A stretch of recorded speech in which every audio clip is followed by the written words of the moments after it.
Assalamu alaikum wa rahmatullahi wa barakatuhu, everyone. I hope we're all doing good, inshallah. Alhamdulillah, Alhamdulillah, Ya Rabbil Alameen, for the ability and the opportunity to sit together and think about what we are doing, why we are doing it, and how it should be done. So we go into learning and familiarizing yourself, rediscovering yourself, learning about yourself to know what the purpose of my life is and why Allah subhanahu wa ta'ala has created me. And the roles Allah puts us in our lives, different roles as a human being, then as a woman or as a man, as mother, as fathers, as siblings. Each of these roles are important and critical in the life of a person, and we play all of those roles in this one life, subhanallah.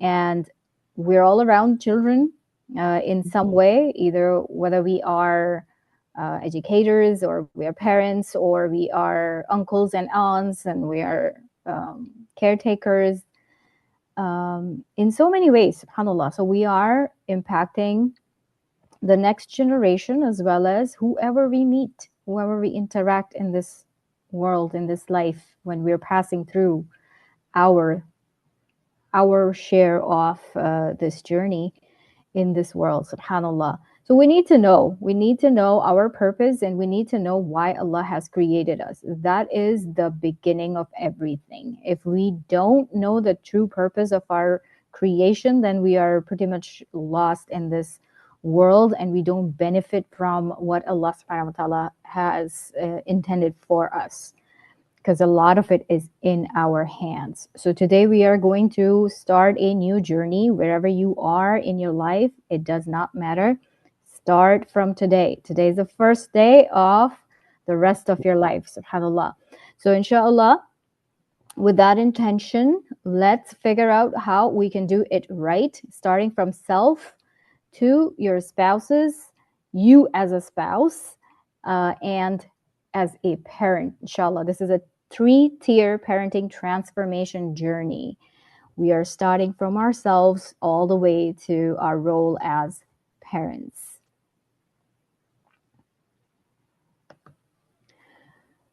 So, building a sound heart before raising sound generations. Often we believe that if I've become a mother, now I need to raise my kids and I need to just focus on how they should behave, how they should act, how they should think.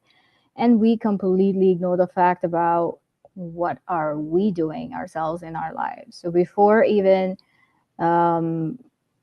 getting into all of that, we need to look at ourselves. We need to dig deep inside of ourselves and see, who am I? Subhanallah. So it begins before marriage, in marriage, during pregnancy, and deepens after children arrive, because children do not simply inherit your genetics. They often inherit your nervous system patterns, emotional habits, beliefs, and rational relational models, yani how you are dealing with different relationships. So the children are not really learning from your lectures. They are absorbing every single thing you are doing around them. So how is mom and dad interacting with each other? How is my mom interacting with my grandparents? How is my dad interacting with my other side of grandparents? They're all like nuances of our lives, and our moods change, our facial expressions change around certain people, our energies change around certain people. All of that is being observed and absorbed by the children, subhanallah, whether you like it or you don't, whether you want it or you don't. If you don't like a presence of a person, they will know, they can sense it. And if you love being around somebody, they know it, subhanallah. So be mindful of the nervous system, the patterns, your emotional habits, your beliefs, and your relational models you are putting in front of them. That is what you're displaying in front of your children, and that's what they're going to become. They are little sponges who are absorbing every single thing happening around them. And you are the source for them, the first source, the first introduction to this world. Allah subhanahu wa ta'ala says in the Quran, Ya ayyuhalladhina amanu qu anfusakum. Allah says, oh, you believers, protect yourselves first and then your families. So Allah subhanahu wa ta'ala wants us to do what we should be doing ourselves first before we expect anyone else to do it. The Prophet ﷺ said, each of you is a shepherd and each of you is responsible for what you are placed upon. So when you have given that tiny soul, that little child in your lap, you have taken a huge responsibility right there. Subhanallah. So understand the gravity of your role in that person's life. You are shaping them. You are transforming. You are transmitting. You are transferring all of what you had in your genetics, in your program system, in your nervous system, into that little child. If you are not aware, then you will cause more harm than benefit. So be aware of yourself. Your brain can change. Believe it. That is how Allah subhanahu wa ta'ala has created us. That is why the door of repentance is open until our last breath, because subhanallah, Allah will keep forgiving us until the last breath, which means we can keep trying. We can never give up. We don't have that excuse. In this dunya, in our life, we cannot say, Ya Allah, I give up because I just didn't want to, or I just couldn't. No, if you are alive, means you still have a chance, means you still have the ability to do better. And that is the reason why Allah has kept you alive. And there is a purpose you still need to be serving. So wake up at any time of your life. Just wake up.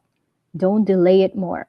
When we have repeated thoughts, repeated habits, repeated emotional responses, it rewires our brain pathways.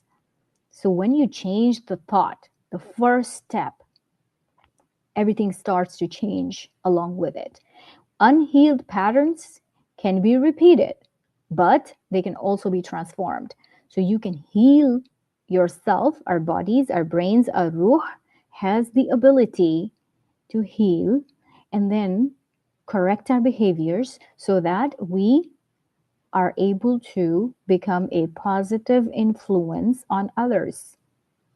It's a very critical role we play in everyone's life around us, including ourselves.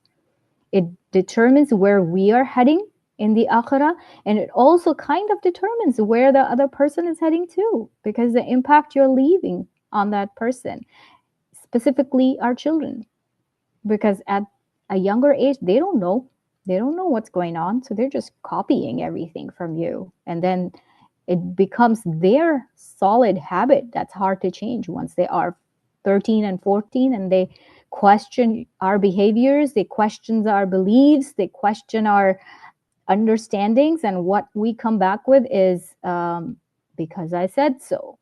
Why are you questioning me? I feel like you're insulting me or you're disobedient.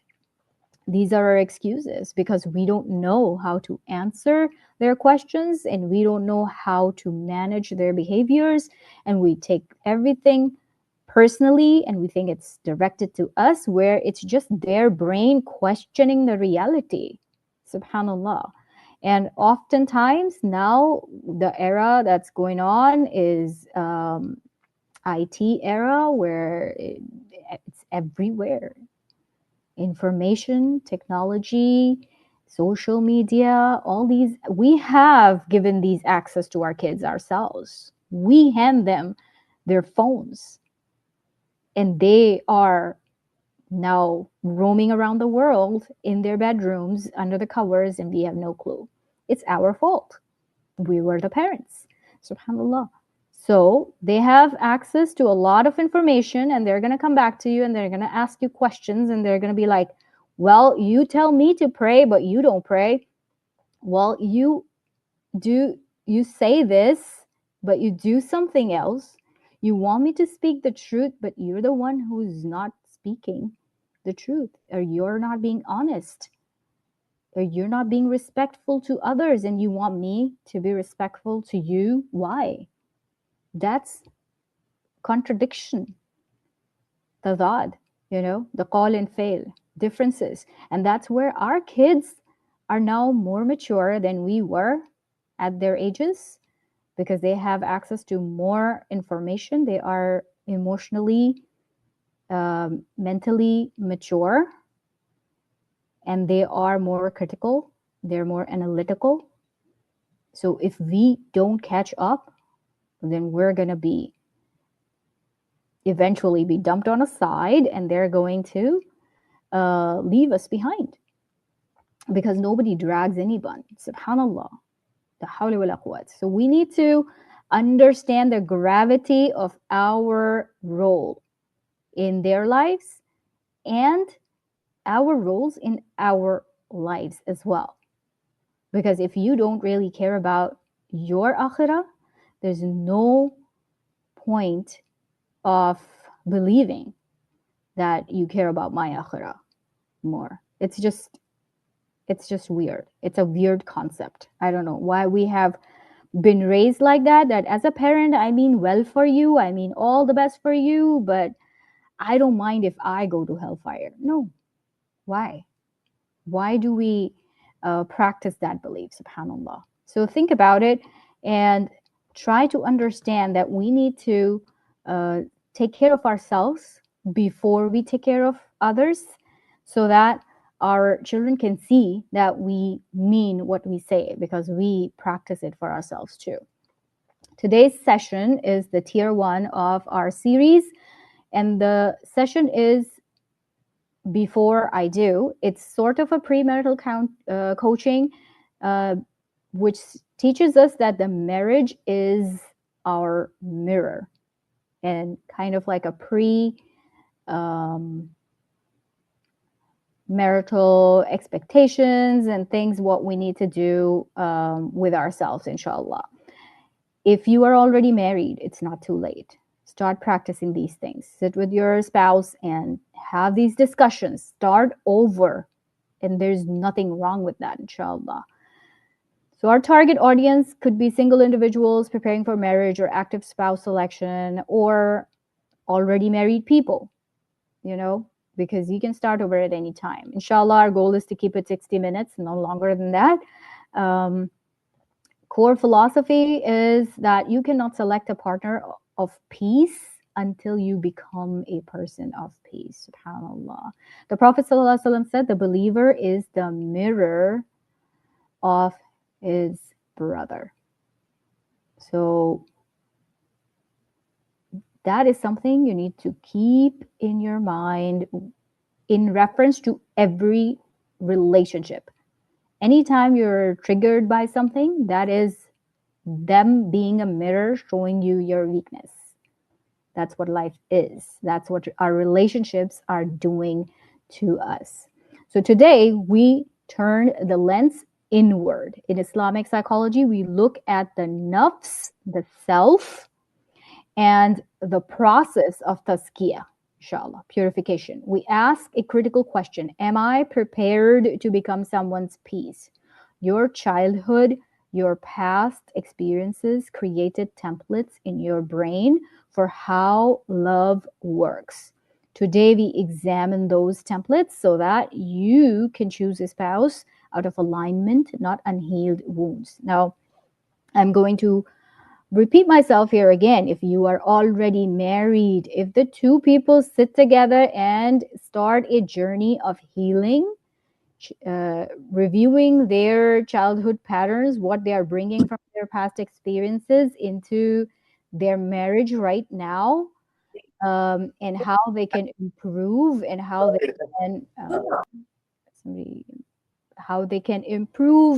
can inshallah, work their way better from this point on. Because two people, when they are together, they are supposed to facilitate healing for each other. So if you develop that mindset, regardless you're married for 10 years, 20 years, 30 years. If you're able to sit together and work on yourselves with each other's help, this session is for you as well, inshallah. So it's all about intention. It's all about the work, the hard work, if you're willing to do it. What is your alignment? Ask yourself, what is my alignment? It's about intentions. You cannot select a partner of peace until you become the person of peace. Our objective is to establish psychological safety, align spiritual intentions, and define the core objective of marriage, of the relationship. Then our concept is to shift focus from finding the right person to becoming the right person. And then when you become a right person, then you attract a good person in your life as well. And then reparent yourself. You will find flaws in you. You will find wounds. You will find unhealthy patterns, which you were just bringing in from the past life or your family, your parents' marriage, everything you are bringing in into this new relationship. You need to sort all of that out. Some of it will be good. Some of it is not good. Keep the good, leave the bad. That's what your motto should be, inshallah, in life with anyone. So keep the good, leave the bad, inshallah. And wherever you need to be reparenting yourself, do not hesitate, because if you don't do that now, your demons, the demons you're carrying within yourself and bringing from your previous life, and when I say previous life, I'm not talking about a life you had before this life. I'm talking about the phase of life you had before marriage, your childhood, your teenage, your youth, and then you enter into a new phase, that's marriage, with another person in your by your side all the time. So anytime I say past life, please understand I'm talking about the past phases of your life where you are experiencing a lot of different kinds of experiences, and you're bringing all of that into your new relationship. So we have to be very, very aware of this fact that we are capable of figuring out what works and what does not work if we are in tune to ourselves, if we are connected to our heart, our soul. We are able to figure that out. So keep the good, leave the bad. Not everything 100% is bad from we learn from our parents or our grandparents. A lot of it is very good also. So make sure that you're not just assuming that everything is bad. So have that judgment. Ask Allah to give you the hikmah, inshallah. And some things may be good, but it's not working for you now. These are all, that's how we evolve, right? If I'm living in a city, I'm not traveling on a camel because it's not going to work here. That's just adaptation, growth, evolving. So have an open mind towards that too. Allah subhanahu wa ta'ala says in the Quran, وَمِنْ آيَاتِهِ أَنْ خَلَقَ لَكُم مِنْ أَنفُسِكُمْ أَزْوَاجًا لِتَسْكُنُوا إِلَيْهَا. And my highlighted word is إِلَيْهَا. Yani it is this relationship, the pairing of two people is created for sukoon, for both of them. Both of, not just one person, both of them. So both of you need to be enjoying this life together. Both of them need to be a source of sakina and peace for each other, growth for each other, facilitation to come close to Allah subhanahu wa ta'ala. وَجَعَلَ بَيْنَكُمْ مَوَدَّةً. And Allah subhanahu wa ta'ala creates between them mawadda wa rahma, love and mercy. There is no relationship that can last without these two things, right? We have to have love and mercy for each other. إِنَّ فِي ذَلِكَ لَآيَاتٍ لِقَوْمٍ يَتَفَكَّرُونَ. These are all signs for the people who are thinking. They are doing fikr, thinking about it. Why? Fikr is not the Urdu fikr. It's you're thinking about it. You're reflecting. Not the Urdu fikr where you're just worrying about something. Not that. The fikr of the Quran is tafakkur, basically. Yes, to reflect. Tafakkur is to reflect, to think about it. What is working? What is not working? Should I do this? Should I not? What impact is going to cause? If I do certain thing, if I say it in a way, what impact am I causing on the other person? Please think about this fact that the other person you are living with is a human being. They have a heart, they have feelings. And it hurts when somebody insults you, when somebody mocks you. And with all that pain, if you move into raising a child, that does not turn out good. SubhanAllah. We think that, okay, we can suppress ourselves. Unless you're processing those emotions and feelings and you're reparenting yourself and you're guiding yourself, you're taking care of your nafs, you're doing tazkiyah, you're doing tafakkur repeatedly, the reflection, you will just be on autopilot and transferring everything into your child, and you're just passing down generational trauma, and then they're going to become traumatic, plus they're going to have their own traumas, their own difficulties, and that's going to last generations. So you're not impacting only yourself or your child, you're impacting your generations. So keep that in mind, inshallah. Let's look at the nafs. Who are you before you build? Self-awareness before spouse selection. The 3 states of nafs. We may or may not be aware of these 3 states of our nafs, but bring yourself to that awareness. Nafs al-Ammara, the dictating nafs, that commands you to do something, driven by a raw attraction of ego, impulse, and surface level desires. Nafs al-Lawwama, the self-accusing nafs, aware of flaws, experiencing guilt, and fighting internal battles. Nafs al-Mutmainna, the soul at peace, the ultimate goal, stable, emotionally mature, and ready to anchor another human being.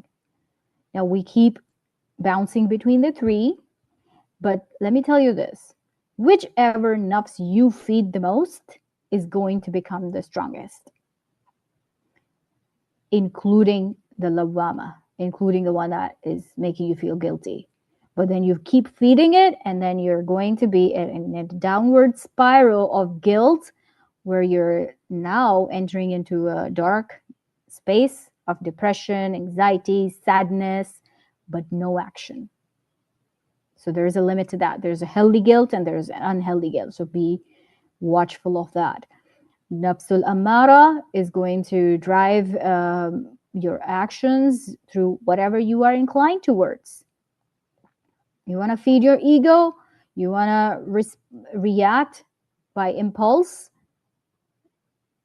then if you keep doing those things, then the nafs al-Ammara is going to become stronger. If you keep doing the guilt, the nafs al-Lawwama will become stronger. We need nafs al-Lawwama, totally. We need it, because that kind of wakes us up that something's wrong. I did something wrong. I need to feel guilty, but then I need to move on to the next step. And if you don't correct yourself, you will not be able to reach to nafs al-Mutmainna. So whichever nafs you feed is going to become stronger. It is a known qawl saying, Man arafa nafsahu faqad arafa rabbahu. Whoever knows his self, not himself, his self, your nafs knows his Lord. Whoever knows his nafs knows his Lord.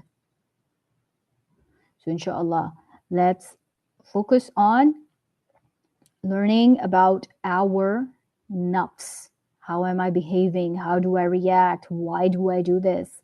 What's the reason? How can I improve it? SubhanAllah. Second segment is the marriage is a mirror.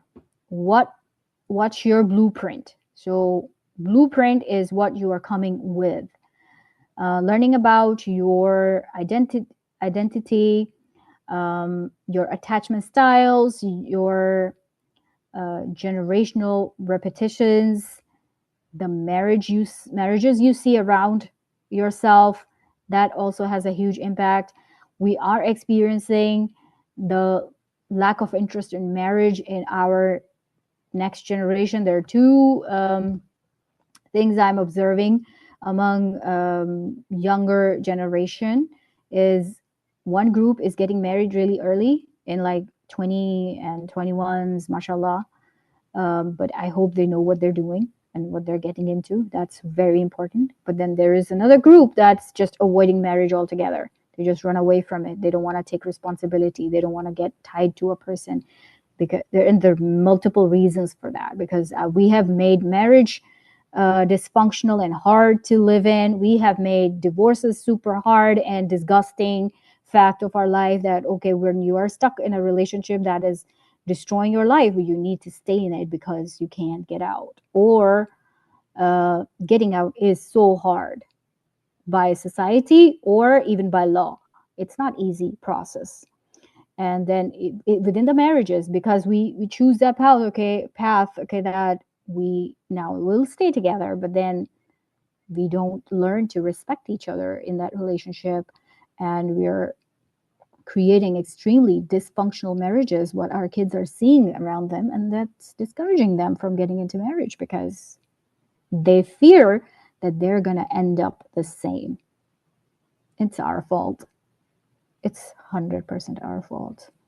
So don't think we are absolved of that responsibility that our children, our next generation, and when I say our children, I'm not just talking about my two kids, I'm talking about the children of this ummah, the future ummah. They're scared to get married, and rightly so, because they don't know. Except for those who come close to the Quran and understand what is a good marriage and what itself is marriage is. SubhanAllah, it's a beautiful relationship. What Allah created it for, as soon as they understand that, they want to get married. They want to. They're just scared of the consequences they might be facing. They might be facing the same challenges their parents did. The girls, they don't want to suffer like their mothers did. The boys, they don't want to be responsible for so many things in their lives and then still turning out not getting respected and loved for what they have been investing in. SubhanAllah. So we have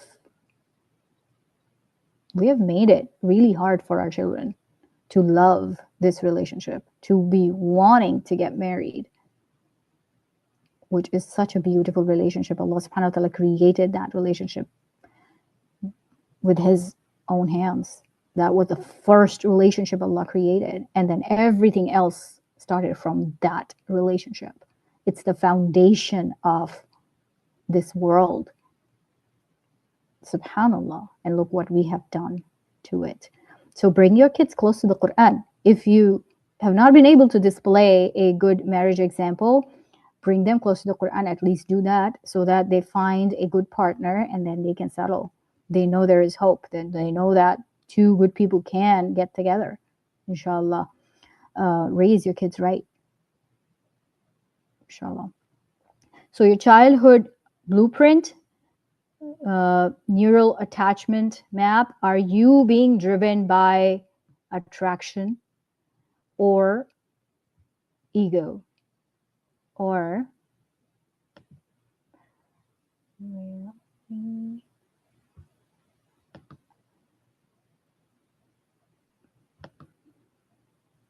okay, are you ego driven, trauma bonding, chaos, or your value based alignment, sakina, peace, tazkiyah? So let's raise boys and girls who are value based, aligned. They want sakina, peace, tazkiyah in their life, and they're going to help the other person achieve that same level and go higher from there, so that our boys can find good girls and our good girls can find good boys. SubhanAllah, the righteous kids. So we raise righteous kids so they both get together and create a righteous ummah in the future. At least we can do that, inshallah. So whether you're a mother or a father here, please connect your kids with the Quran. Connect your kids with the Quran. Whether you're somebody who's not married yet, connect yourself with the Quran. After the age of puberty, you are responsible for your own actions. So you are being held accountable. You're going to have to answer Allah subhanahu wa ta'ala. So once you hit puberty, wake up. If you have not been raised well, raise yourself. We have those abilities and chances in our lives. Alhamdulillah. Quran is there for that. Quran was sent for our guidance.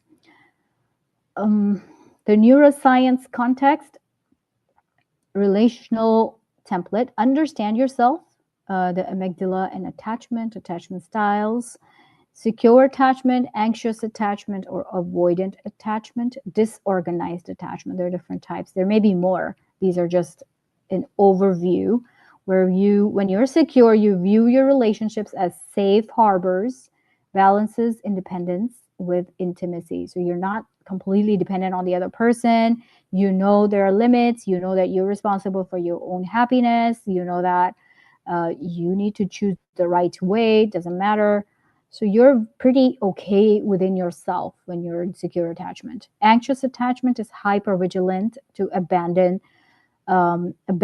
Yani they fear being left out or left behind. They fear being alone, craves constant reassurance, internalizes low self-esteem. So and you can be a mixture of all of these too. So there were times when I felt like, I need somebody to keep telling me that they love me. That's a reassurance, constant reassurance you need, where when you connect yourself with Allah subhanahu wa ta'ala and you know your status in the eyes of Allah subhanahu wa ta'ala, you don't need anybody in the world to tell you how amazing you are. You don't need anybody to tell you that they love you, because now you love yourself because you know Allah loves you. SubhanAllah. It's beautiful. Avoidant attachment associates intimacy with a loss of autonomy, retreats under emotional pressure. Disorganized experiences a conflict between the desire for closeness and fear for trauma, oscillates between clinginess and withdrawal. So this organized person is somebody, they want to be close, but they can't be close. So they want to be clingy to somebody, and they sometimes choose to become clingy, and then they withdraw altogether because now they fear.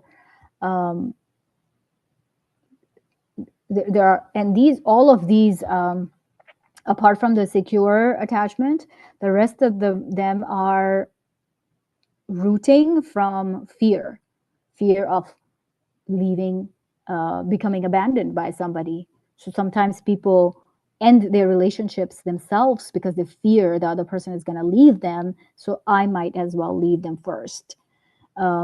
Sometimes people are hyper vigilant where they just don't want to displease someone, and then they compromise too much because their source of self-esteem and happiness is coming from other person's approval.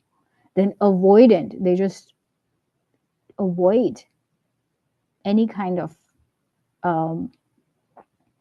attachment, like associates intimacy with a loss of autonomy. Like they don't want to face any conflicts, or because they hurt that they feel that the other person might feel hurt, or they will leave me, or they will subhanallah, they just run away from their own fears and their own emotions. They don't want to understand themselves. If they're feeling sad, they're never going to question if someone's behavior made me feel sad, or was it my behavior. They keep blaming themselves. Disorganized people are bouncing from one type of attachment to another. They want to be close to somebody, but they can't. If someone is trying to be close to them, they push them away. All of that is happening in our marriages, in our relationships, and it's destroying it. It's destroying it. You will see one partner wanting to come close to the other partner. The partner is avoidant or disorganized, and they're like, no, I don't like to be touched, or I don't like to be close to anybody in any way. Even just spending time together is a challenge. A lot of the people are like that. You want to get close to them, you want to have discussions and you want to have talks, or you want to just sit next to each other, and they don't like it. They like it in their heart, but they like the idea of it, but when it's actually happening, they will do things to push you away. And there's so much detail into that, which we can't cover in this 1 hour. But subhanAllah, if you learn this about yourself, and that your partner is sitting next to you, and you're both doing this work, and you understand, okay, this is what I'm doing, and that's how I'm contributing into this relationship, and that's how I'm hurting our relationship, then there is a way to heal. Then there is hope, inshallah. If, let's say, your partner is not willing to work on themselves, you still have to work on yourself, because that's going to help you build a better self-esteem and confidence and a good connection with Allah subhanahu wa ta'ala. Knowing that, for me personally, knowing that I am an anxious, avoidant, disorganized attachment, all of them, that awareness I had about myself has helped me come out of all of these unhealthy attachments into a secure attachment by myself, with myself, to myself, and between me and Allah subhanahu wa ta'ala. Now I know that I am responsible for my own emotional state. So even if somebody throws a rock at me, that rock doesn't hit as hard anymore. I don't fall into depression anymore. I don't fall into a panic attack anymore. I don't fear being alone anymore. Alhamdulillah. So you will jump into secure attachment by practicing, by first of all becoming aware of your particular attachment or attachments, these styles, and then you know what to do and what not to do, and you improve your own life quality, inshallah. Now, I have a few reflective questions here, and I would like our participants to join in this conversation, communication. You can type in your answers. You can unmute yourself and respond. We'll take like a quick, like 2 to 3 minutes maybe, answering these questions if you are comfortable speaking in the mic, or if you're not, just type in and I'll read it for you. The blueprint. Ask yourself, what did I learn about marriage by watching my parents or primary caregivers, whoever? It could be your parents, your grandparents, your uncles. How did they handle conflict, affection, and stress? Now, when you ask yourself these questions, a lot of the negative things will pop up in your mind, and that is the clue. That's the code you need to decode. Am I doing the same things in my marriage? Am I handling conflict the same way? Do I respond to affection the same way? Do I respond to stress the same way, dated? Or I'm doing something different? Is anyone there who would like to participate? Go ahead and type in if you want to. Yeah, so I think, subhanallah, for me, I think watching my parents and, parents, back home, and, relatives back home in India, I think one thing which stood out was, they stick through thin and, through whatever goes, thick and thin, whether it's difficult times or hard things. So that was one definite positive thing, I think, which, I saw.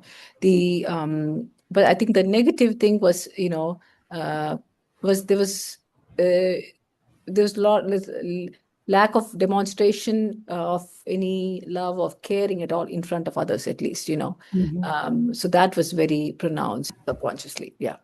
Yep, yeah, subhanAllah. I think that's pretty common in Indo-Pak culture, where we don't show any kind of affection towards each other as spouses, even if it's just regular affection. Like, oh, if I can get you a glass of water. Yeah. Like, women do it more for their husbands, but if husband cannot do it for his wife, or if he cares about her, like, did you eat your dinner, did you take a break today? It's just, even if he wants to do it, it's looked down upon. So the society has shaped our men as if this is something wrong or inappropriate or should not be. women, Nikit is saying that women always help and compromise. It's yes, more of the women do, but men do too. Um, in their own way. See, that's where the attachment styles come in, and the lack of communication. They do care about us. They do love us. They just don't know how to show it. A lot of them are suffering because they don't know how to. That's our problem. That's our biggest problem. Some of them are, I don't know, evil or something. I don't want to call anybody evil, but some of them may be doing it intentionally, but a lot of them are doing it because they don't know how to. Assalamu alaikum. Walaikum assalam So barakatuh. this is Atika. I was like trying to, I have grown up kids too, and I'm facing this struggle since the past, I think, 4 or 5 years. Same thing, trying to convince my kids to agree to get married and whatnot. Mhm. What I'm seeing as a trend, being a mother of a 26-year-old and a 28-year-old, is that it is not about relationships. It's not about sacrifice and whatnot. It's basically kids are getting into a mode as to why should I? Like girls who have Mhm. started, mashallah, earning and being educated and whatnot, they Yeah. think that because they can earn now, there's no more dependence like their mothers used to depend on Mhm. their dads, or their grandmothers used to depend on their grandfathers and whatnot, and the men used to lead.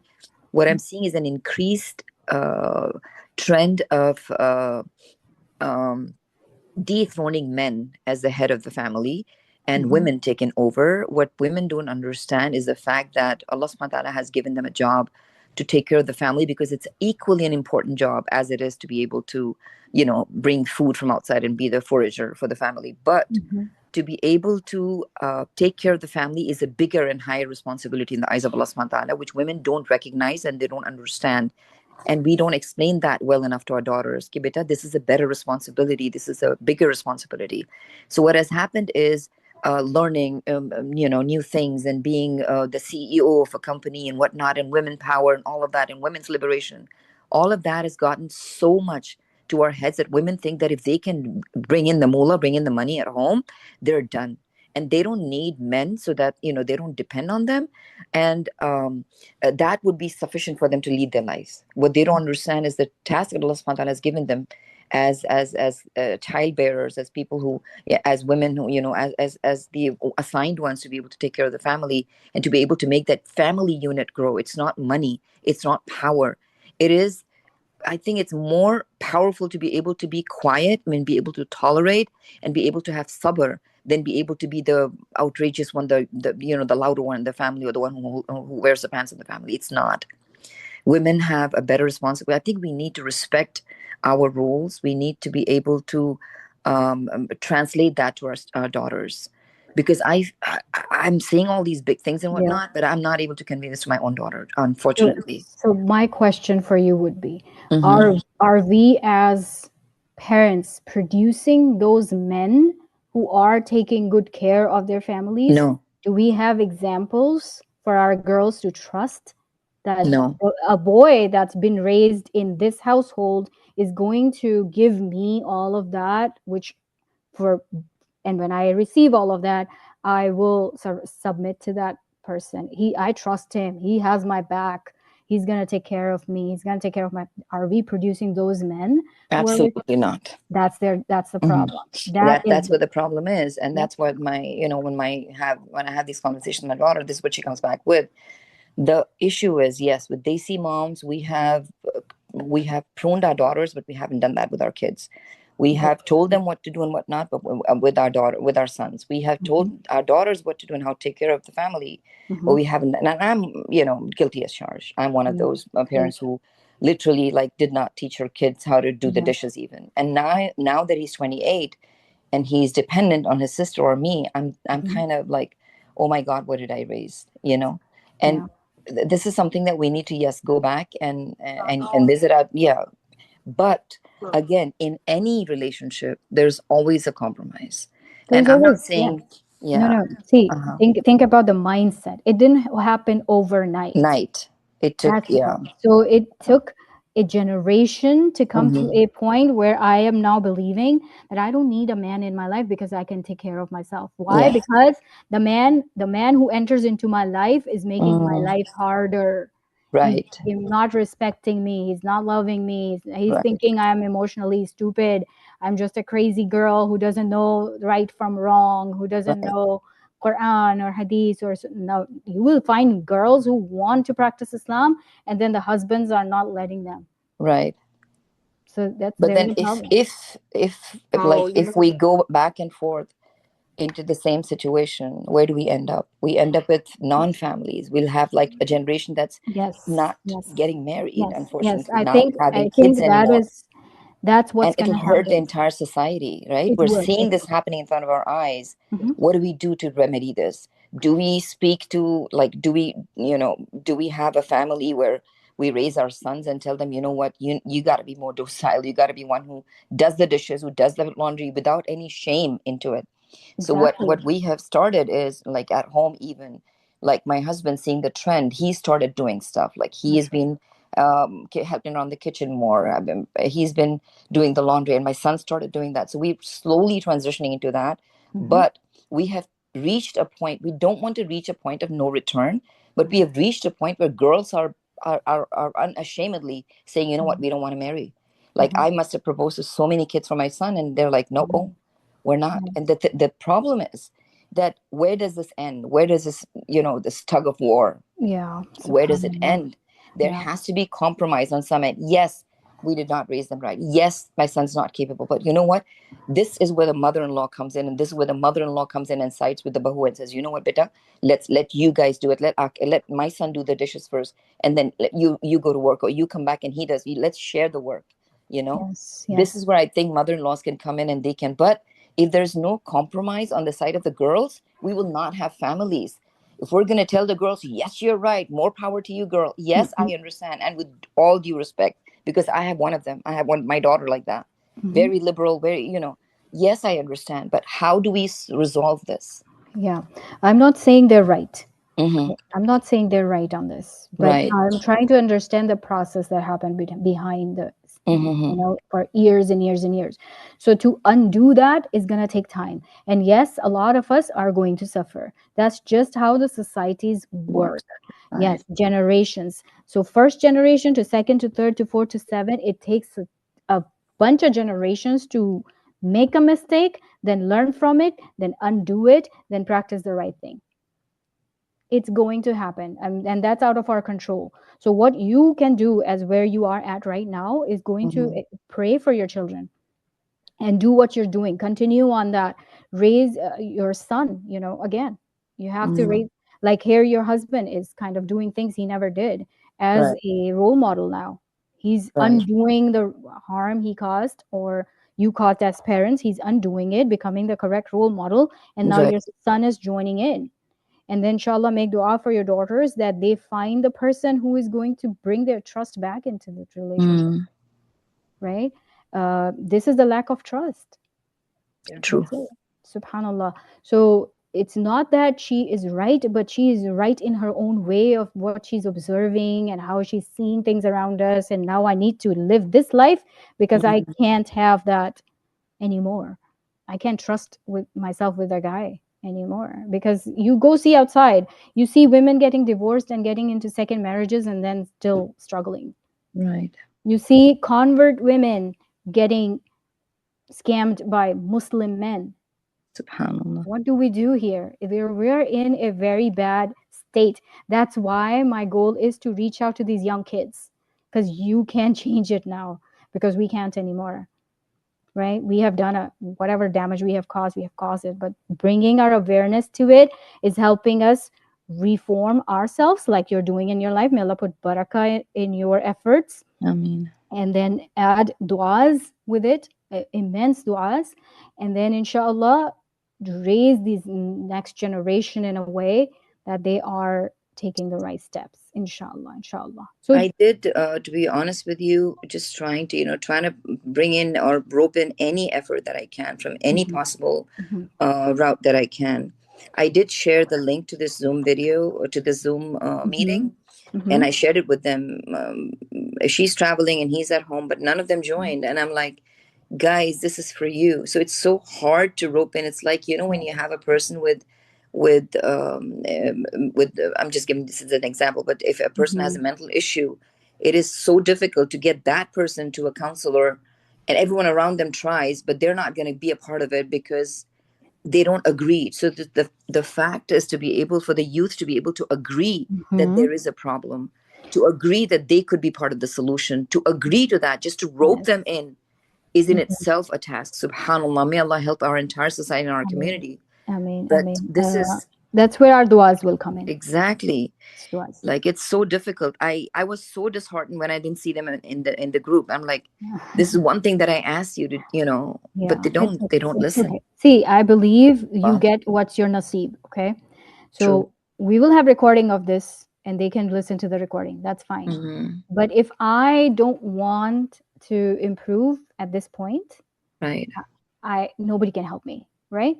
So make dua that Allah turns their heart towards the right direction. Ameen, Inshallah. inshallah, ya Rabbi. Inshallah. Jazakallah khair for your input. Thank you. Ameen.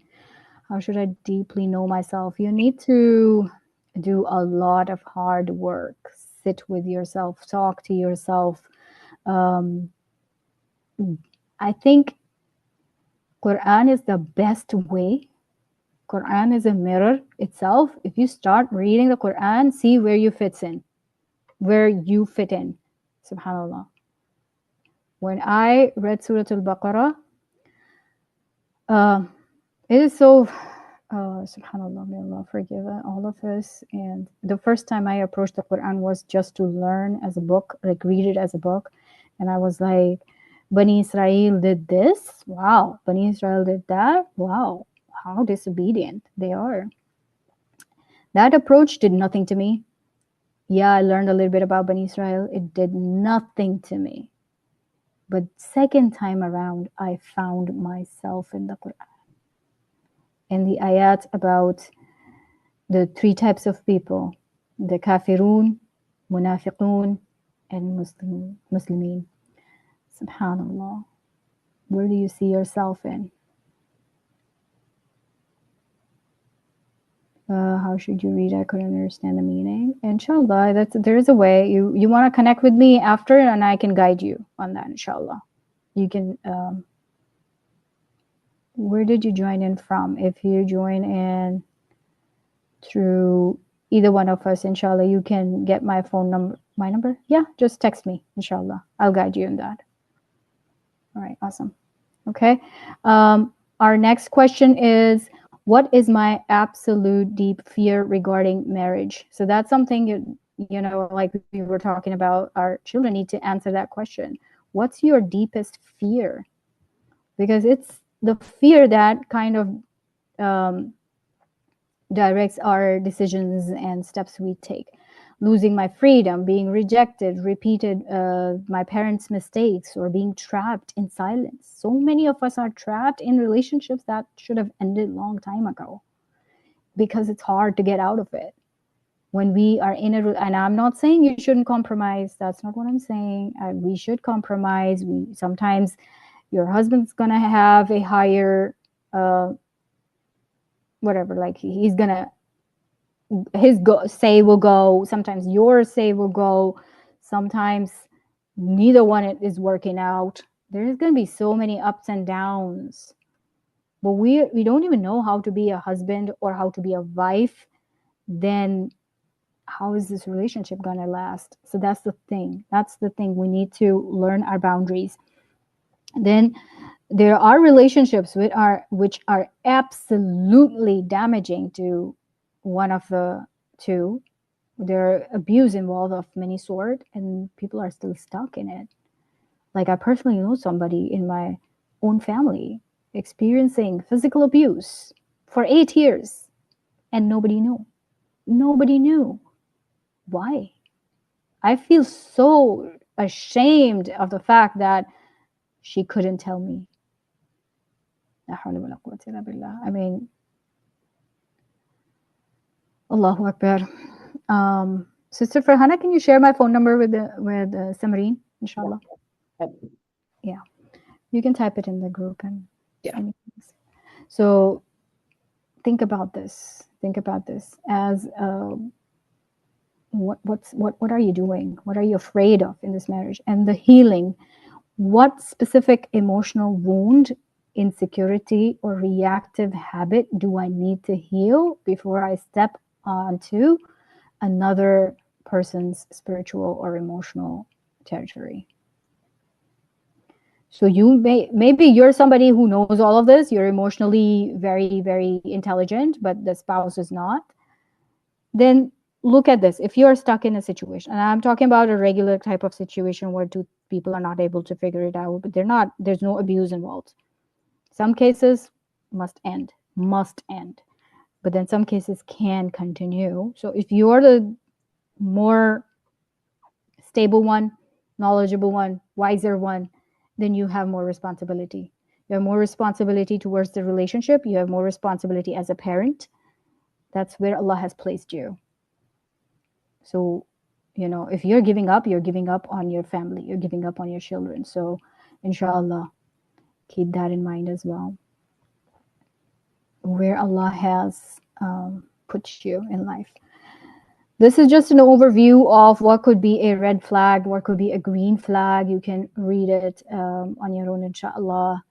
And the categories are communication, emotional maturity, spiritual framework, relational boundaries, inshallah. So these are just a few of many things to look into yourself first. And then when you sit with your possible spouse, you can discuss these things with each other. I will share a link, a public view link of Canva with the questionnaire I have created for spouses, like perspectives when you're sitting with another person, and these are the things you should be asking or you could be asking, inshallah. And another thing is that we need to also study our nikah agreement. That's something we now need to take serious, study it before. Actually, that's another thing you can add, Sister Atika. You can sit with your kids and talk about the nikah agreement and talk about the conditions they can actually use in their favor and benefit, and come up to an agreement. Subhanallah, nikah is not something that you're now enslaved to each other. Nikah is an agreement. It's a contract. So treat it like a contract. We get emotionally attached to something before we analyze it, understand it. And there needs to be a balance. I don't want everything to be very technical. That's not what I'm saying. Or zero emotions and all technical, or all emotions and zero technical. Balance. Bring it to the in the middle, inshallah. All right. The escalation warning curve. Create healthy leverage by examining the consequences of remaining unhealed wounds. Unhealed wounds inevitably choose toxic partners. If I am a people pleaser, I will find somebody who needs to be pleased. So when we understand this about ourselves, then we are aware of our weakness here, and then we're going to be less likely to be attracted and attached to a person who's just going to take advantage of us. Right? So understand that about yourself. Low self-esteem causes poor spouse selection, and then causes us to trauma bond, where trauma bond is it's very impossible to break out of. And that's why you see a lot of abusing relationships lasting for years and years and years, or sometimes never ending. It never ends until one of the spouses die. That's a trauma bond, because we think like we know nothing beyond this person. We're attached to this person. We are comfortable in the abuse. That's what trauma bonding is. Toxic conflict and emotional instability. Keep an eye on this. This thing is something you need to, it's a flow chart that needs to be in front of you. You need to learn about yourself and work on it, inshallah.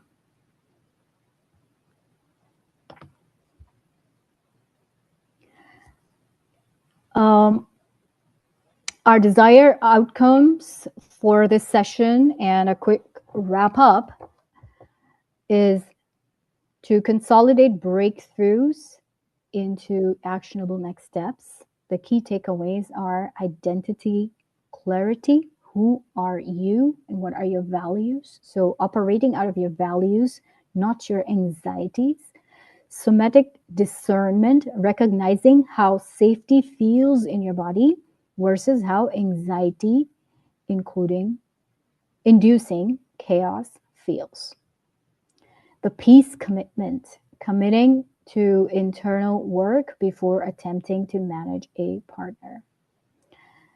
Let's take this as a homework assignment. Inshallah, work on yourself, your daily Nafs tracker for the next 7 days. Log every time you feel emotionally triggered. Note whether you reacted from fear or pride or defensive withdrawal. These are key words.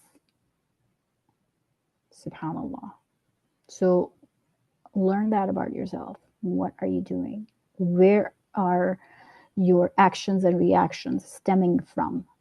The non-negotiables are writing down exactly 3 core spiritual and behavioral values that your future spouse must possess, stripped entirely of physical appearance or socioeconomic status. Okay.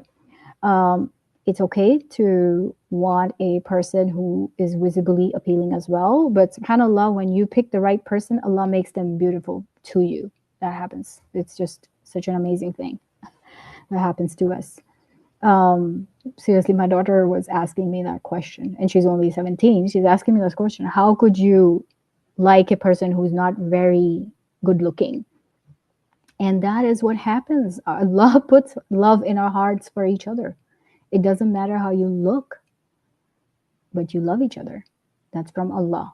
So that's beautiful. And then socioeconomic status, what is the income, the way you live, the status basically also can grow. Or if you marry a person who is rich, they may become poor later. If you marry a person poor, they will become rich later. SubhanAllah. So those are all these are variables. It can change. So you don't based on it. And I'm not saying you marry someone who has no clue what they're doing or will they be working or not. Not like that. Be smart about it. This is for girls, of course. Boys, they need to take responsibility of their family. So they need to have a plan. They cannot just say that, hey, today I'm 0 and I don't plan anything. Something will happen tomorrow. No, you have to have some sort of plan for a girl to trust you, inshallah.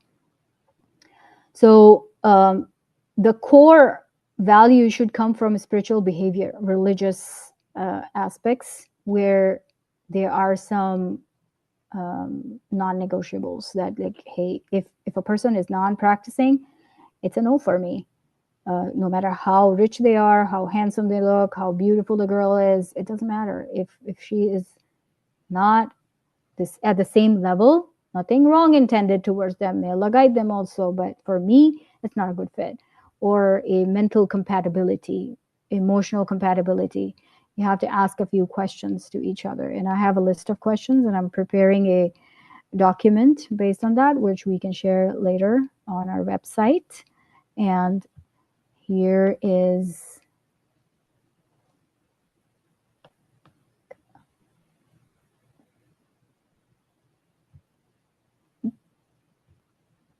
so these are the QR codes for all of the things. We will CFP has their own website, and this video will be posted on our channel. This the link I'm talking about the questionnaire is going to be posted on the CFP website, and also under the YouTube description. Inshallah, we can do that. And These two QR codes are my QR codes, one for my detailed information for sessions and programs I offer, and this QR code is for the book I recently wrote, that is Do It Right, Successful Parenting, and it guides you with the same mindset. It guides you from who you are into becoming the parent your child deserves, inshallah. So definitely take a look on all of these things and connect with us wherever you need, and we'll be here to guide you. Sister, if you save this take a screenshot, you can save these QR codes, and you have all my information there too. My phone numbers and everything are there as well. So inshallah, that's the end of today's session. Look out for the other two. Next, we will be talking about the marriage, how the marriage itself should look like, inshallah. And we're excited and looking forward to see you guys there, inshallah. Jazakallah khairan kathira for attending. It's that's it for me. Assalamu alaikum warahmatullahi wabarakatuh.